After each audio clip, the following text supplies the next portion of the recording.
starting at the very beginning, it is, in fact, a very good place to start, and we will continue on until our first rocket launch with possibly a little bit of post-game information after that. If you have any questions, please put them in the comments section below. I will be recording these on Twitch every Friday and Sunday, starting at 7 a.m. my time. If you are interested in coming to see the in-between times, so not everything will be recorded. Generally what I'll do is I'll record an episode. If there was no new information gained in that episode, we'll just ignore that episode in the series of stuff. Otherwise, every episode will be approximately 1/2 hour. I will attempt to fill in what topics were covered in each episode in the description, and I'll be much better about naming my episodes than I was in my first tutorial series, because there was some frustration about what I was naming my episodes. So, when you first launch Factorio, you will get up to this screen after it goes through a little loading screen. We're going to go ahead and go into single player, starting a new game. It's going to be free play tutorial. I would suggest for people's absolutely first firing up the game, you go ahead and go through this tutorial. It's not bad. The tutorial is included in the demo version of the game. So if you have downloaded the demo version, then you'll go through the tutorial. It is a great way to get a feel for what the game feels like, and if you think that you will enjoy this game. But we're going to go ahead and go into free play. Literally, your task is to launch a rocket.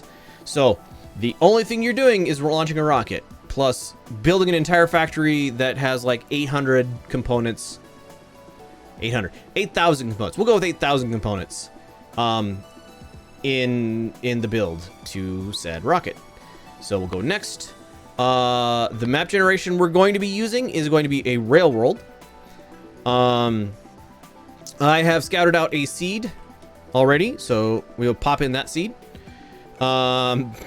And we will be changing a couple settings for the purposes of recording this. So we're leaving all of these the same as they are. All of these the same as they are. For very first time players, I might suggest clicking cliffs off.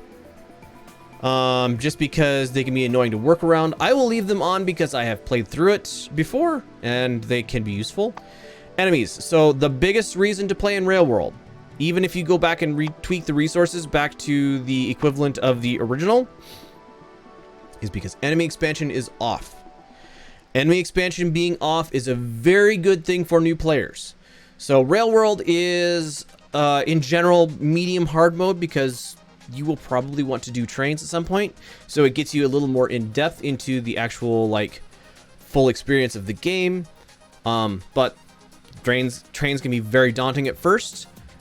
But the way you can get around that is to up the frequency of the ores in this tab here.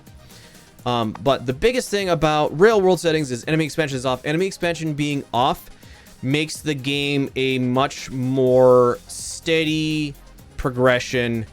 If you eliminate an enemy biter base, it stays gone forever, and you don't have to worry about them trying to expand towards you. Enemy expansion being on can be a very fun thing to play with. I've played several series that are based entirely on the enemies expanding very, very, very fast. But for your first game, play with enemy expansion off. It makes it so it feels like you're making progress against the biter horde if you blow up a base and it stays blown up. We're going to go to events. I am going to record replay information.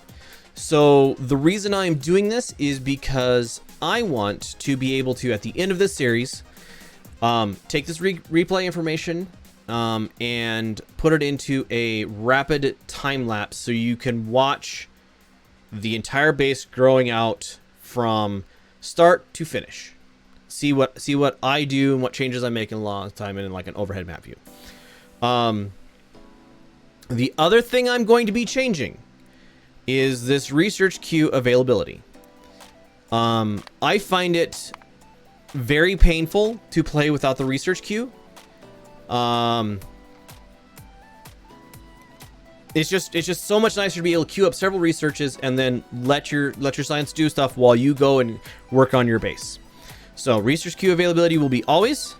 But otherwise, other than the seed that I put in, which I'm going to make sure is the same as the seed I scouted out earlier.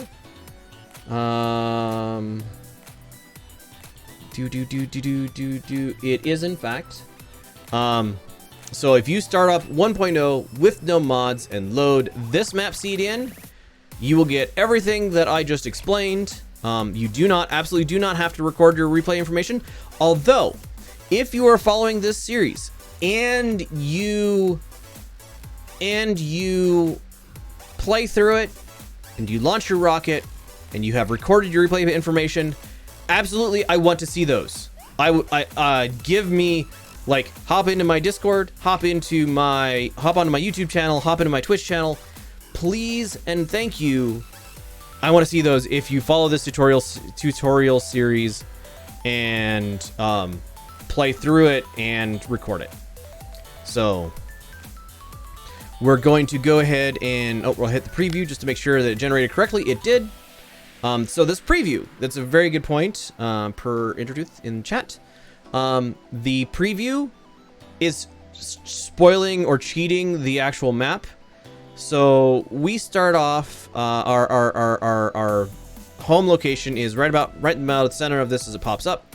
The reason I chose this map as the map I'm going with is because there are biters, but they're not too badly close by. There's a group there, there's a group there, there's a group there. It's not terrible.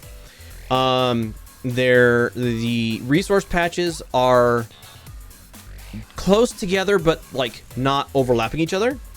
There are some like walled in areas from the cliffs, and in general, this will be decent walking distance. There's trees everywhere. There's some desert, like different stuff. But just in general, like oil isn't too far away. Uranium isn't too far away. We've got resources close enough that we can go ahead and get them, and the biters shouldn't be too terrible bad. So we're gonna go ahead and click on into play, and we're gonna start up. So when you start a new game, this is a new feature of 1.0. You get a cool cutscene of this is your ship that you landed on the planet with. It slightly blew up. All right, we've already gone. We already know all the tips and tricks. I mean, not actually, but go ahead and grab. So one of the things about this is I'm pretty sure you can use these things as very small boxes. All right. So first things first, there are several iron plates in amongst your wrecked ship. Go ahead and collect all those. I think there's like 9 total. 8 total. 8 total. We're gonna get rid of the bits that are on top of the copper patch because they will be in the way later. Yes, you can delete all of this stuff. I want to leave it around because I think it looks cool. So, first things first, when you start a new game, I would suggest going and collecting yourself a couple of rocks because they are a fast way to collect stones. And you often get a little bit of coal in them, which is your starting fuel. So go ahead and collect any big rocks that are in the area. You will need that stone and coal to get started. Not technically, but basically. And then we're going to take... So in your inventory, the build options are these things over on the right. And the stuff you have in your inventory is this section over on the left. So first things first, what we're going to do is we're going to drag a burner mining drill and a furnace down onto our hotbar. So the way you do that is you pick it up and then you just drag and put it. There are other ways to do that. We'll cover those in a little bit later. But first things first, we want to hit, if we hit 1, hey, we get ourselves a burner mining drill. Let's put it right here on this nice patch of iron right here. We have a furnace. Burner mining drills can load directly onto belts, directly into boxes, and directly into furnaces. We are going to take advantage of them loading directly into furnaces because, well, that means we don't have to have an inserter. So we'll just load directly from the burner mining drill into the thing here. We're going to take our coal, and we're going to control. Okay, so one of the things is, so you can open this up and put the fuel in. That will fuel the thing. You can also grab it, like hover over the item in your inventory, click on it, which puts it into your hand. Hold down your control button, and if you right click, it puts half of whatever you have in your hand into the box, if it can. And if you left click, it puts everything in your hand into the box or the machine or whatever, if it can. So now we have our burner mining drill drilling up iron ore, and we have our furnace automatically crafting that iron ore into iron plates. So this is getting started. We want to pick those iron plates up out of our furnace, so we can do that a couple of ways. You can click on the thing, and if you just click on it, it will pick it up. Even better than that, though, is remember the control key from earlier. If you control and click on the furnace, it will pick up anything in the furnace that is waiting for you to pick up. If you notice, I have a iron plate flashing on and off on this furnace. Whenever it is working on an iron plate, it will flash on because I have alt mode on. Alt mode tells your machines either what they're set to or what they are currently working on. So if we turn alt mode off, it's nice, pretty, you know, you get to see the animation of the furnace burning, along with the mining drill. But if you turn alt mode on, you can see what in the heck your furnace is doing and why is it making bricks when I told it to make iron ore. Don't worry about it, everything is fine. All right, everything is fine. So next order of business this is really slow. Like, this process of getting iron takes forever, and we're gonna sit here and wait for an hour to get enough iron plates to do anything. So the next thing we're going to do is we're going to make two more burner mining drills, two more furnaces. So we should have enough resources from the big rocks that we picked up, basically the stone and the mining drill and the iron plates that we picked up. So if you hold your mouse over a machine that is on the ground and hit the Q button, all hotkeys will be the default hotkeys for the game. If you've changed them, I can't help you, I'm sorry. So Q will grab, if you have that item in your inventory, it will grab it and it will put it into your hand. And then we can click and put those items onto the thing. Same with this. Click, click. If you don't have, we don't have blueprints yet, so we can't do that. We'll cover that later. Just more fun stuff. I'm going to take, if you grab this and right click on it, we'll grab a half a stack. So we've loaded up our iron. We've loaded up our iron miners, and we've gotten a little more iron out of them. But we're having a fuel problem, right? You notice that we're basically out of fuel. We're still producing iron plates, all right, but these guys are gonna run out of fuel really fast. Well, we have more mining drills. We could go down, and we could mine ourselves some. Just do some hand mining by right-clicking, mine ourselves a bunch of coal that way. We could go up here and cut down some trees. So to cut down trees, you hover over them, right-click on them, cuts down a tree in like 3 hits, 2 hits. Puts that wood in your inventory. Those will be important later, but we're going to get ourselves the next little piece of automation going. So we have a little bit of automation going right now. We have iron plates, semi-automated. They don't sell fuel, so you still have to do a lot of hand-holding, but we're going to do some actual real automation right now. We're going to take and we're going to make 4 burner mining drills. 1. And we are going to put them in a loop. So one of the fun things about burner mining drills is they can fill other burner mining drills. So 1, 2, 3, 4. So with alt mode on, you can see the direction of output being this little golden arrow right here. So this burner mining drill outputs into this burner mining drill. This one burns into this one. This one burns into this one. This one burns into this one. And we put our piece of coal in to this mining drill. It's working away. It takes less than a piece of coal to produce a piece of coal, so it goes into this one, goes into this one, And then pick into this one. All right. So now we have burner mine drills, and you're going, well, Sama, that's nice and all, but this is really annoying. Yeah, but the nice thing about burner mine drills is their inventory, their fuel, counts as something you can control click out. So click, click, click, click, click, or just hold the button down. Or no, you do have to click. Well, whatever. I'm getting myself fuel out of it, and it's loading back up. So now I can walk away. All these guys are empty. We'll go ahead and fill them up with fuel. Grab their plates. Piece of automation, it's 2 set up. We now have, oh, no, we need more fuel. All right, and I'm pretty sure you can just glide over, but get ourselves some fuel. All right. So we're producing a lot of, because each one of these burner mine drills takes a stone furnace, and each stone furnace that we put down takes a stone furnace as well. We're producing a lot of stone furnaces. I don't want to be stuck having to hand mine up stone from stone furnaces.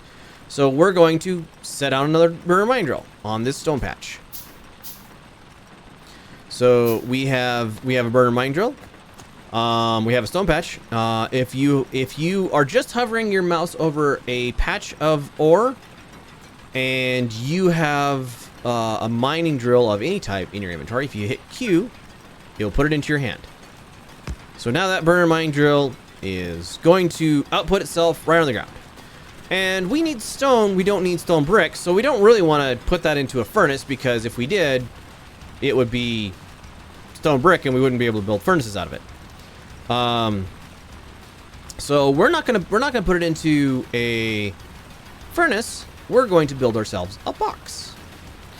You can either build wooden or iron chests. I like wooden chests for these early ones because they're super cheap and easy to build unless you are on a desert world. So we're gonna grab ourselves a wooden box. So there's 2 sides in front of this thing. If you put the box there, like, because these are too tall, it doesn't matter. But because the box is only 1 tall or wide, this would just output it on the ground, wouldn't fill up the box. So we're going to pick that up. We're going to put this in front of the yellow arrow again. And we're going to put some fuel. Oh, let's go get some fuel. Go get some more fuel. Look at all this fuel we have. All right. Going to put that fuel right into there. Going to unload the rest of it into here. And now we have ourselves a nice supply of stone. If you don't want all of the stone ever, you can restrict that box.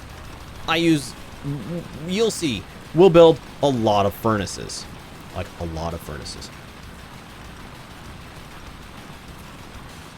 So, we're going to do one more thing in this episode. We have iron automated. Semi-automated. This I consider semi-automation. We have iron semi-automated. We have stone semi-automated. And we have fuel semi-automated. So now we're gonna go get copper. So the next order of business after stone and, iron. Iron is vastly most important, and stone is copper. I'm actually gonna expand that a little bit. So we're gonna go down here. Same thing as we did before. 1 stone furnace. 1. Oopsie, it ate it. 1 mining drill. We're gonna go ahead and plop that down. Plop that down. Give her some fuel. And now we'll have copper plate.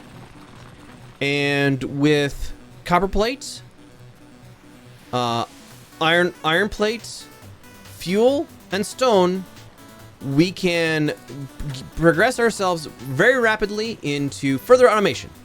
But I think with that, we will go ahead and call this episode done. Thank you everybody for watching. Bye.